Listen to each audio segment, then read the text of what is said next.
আসসালামু আলাইকুম। আশা করি সকলে ভালো আছেন। এনআইডি কার্ড সংশোধন আপাতত বন্ধ করা হয়েছে। কি কারণে বন্ধ করা হয়েছে আজকের এই ভিডিওতে দেখাবো।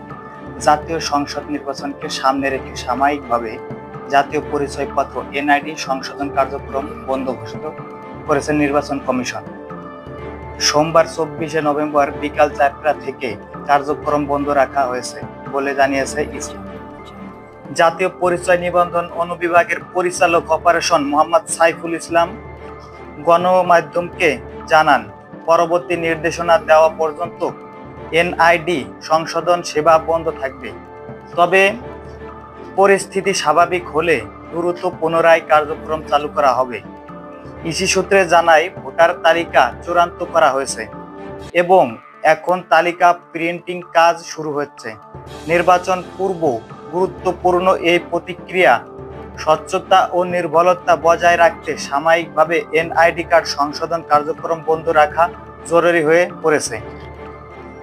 তবে এর মধ্যে যদি কেউ এনআইডি কার্ড সংশোধনের আবেদন করেন, সেই ক্ষেত্রে আবেদনটি পেন্ডিং অবস্থায় থাকবে। যখন এনআইডি সংশোধনের সেবা চালু হবে তখন আপনার এনআইডি কার্ডটি কার্যক্রম শুরু হবে। ধন্যবাদ।